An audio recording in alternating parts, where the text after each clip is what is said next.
হ্যাঁ আপু, কেমন আছো তুমি? আপনাদের ভালো আছে? ভালো আছো না? তোমার ফ্যামিলিতে কে কে আছে আরেকবার বলো তো। আমার ফ্যামিলিতে বাবা আছে, মা আছে, বোন আছে। আচ্ছা, আমরা জানি কিন্তু, কারণ অনেকবার ভিডিও করা হয়েছে, 30-40 বার বা 50 বার ভিডিও করা হয়েছে, তুমি আজ পর্যন্ত সারা পাওনি।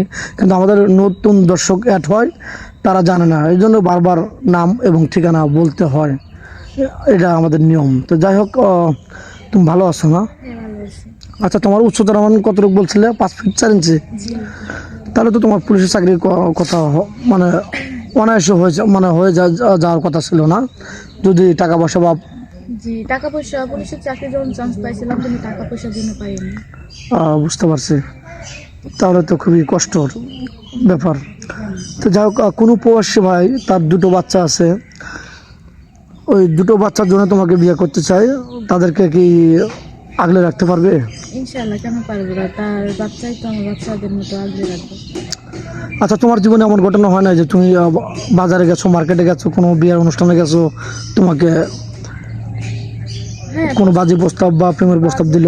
বাজে প্রস্তাব, প্রেমের প্রস্তাব এগুলা মেয়ে যেহেতু ওই যেগুলো করবেই, তাই বলে কি সবার সারা থেকে দৌড় দিব নাকি? বুঝেন নাই, গরিব। আর বিয়ের জন্য সবাই রিলেশন করে ঠিকই, কিন্তু ওই যে যখন বিয়ের 5 বছর 6 বছর রিলেশন করার পরে তখন ওই যে বলে, যখন বিয়ের কথা বলে মেয়েটাকে, ছেলে বলে যে তোমার বাবাকে বলো আমাকে একটা বাইক দিতে, যৌতুক দিতে, ওই দিতে, সেই দিতে, তখন পারে না দিতে। তো আর রিলেশন করে তো মেয়েটা মরণ ছাড়া তার কিছুর হয় না। তো আমি মনে করি এটা না করাটাই ভালো। ও, বুঝতে পারছি। তুমি মনে করো যে ওটা না করাই ভালো। জি। যেহেতু বাবা মা বড় করছে, তাদের একটা স্বপ্ন আছে, হ্যাঁ। তারা বিয়ে না দিতে পারলেও এক বছর কিন্তু বিয়ে হয়ে যাবে। জি। আল্লাহ চিরদিন বাপের ঘরে রাখবে না, বাবার ঘরে, নাকি? তো তাদের সম্মানটা হেউ প্রতিপন্ন করতে চাচ্ছ না, নষ্ট করতে চাচ্ছ না, নাকি? জি। সঠিক বললাম তো? হ্যাঁ। তো যাই হোক, তুমি কি গার্মেন্টসে বা ছোটোখাটো কোনো জব যদি কোনো প্রবাসী ভাই দেয়, তুমি কি করবে এরকম? হ্যাঁ, আমি তো করতেই চাই, কিন্তু আমি তো পাচ্ছি না, এই জন্য করতে পারতেছি না। আচ্ছা, মুসলমানের একটা ছেলে 4টা বিয়ে করতে পারে, যদি 2টা 3টা সে বিয়ে করছে, অ্যাক্সিডেন্ট হয়ে গেছে, ওরকম মেয়ের সাথে কি তুমি বিয়ে বসবে? সমস্যা কি? ও যদি খাওয়াইতে পারে, একটা পুরুষের কপালে 7টা মেয়ে লেখা আছে, তো ও যদি 7টা বিয়ে করে খাওয়াইতে পারলে আমার কোনো আপত্তি নেই।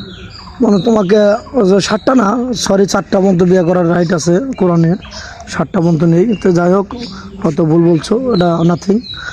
এখন যদি কোনো প্রবাসী ভাই বিয়ে শাদী করে তোমাকে বাংলাদেশে রেখে যান, তাহলে তাদের ফ্যামিলিকে তুমি আগলা ধরে রাখতে পারবে কিনা? শ্বশুর শাশুড়ির সাথে খারাপ রিয়াক্ট করবে কিনা? ইনশাল্লাহ ভালো আচরণ করবো, খারাপ রিয়েট করবো না।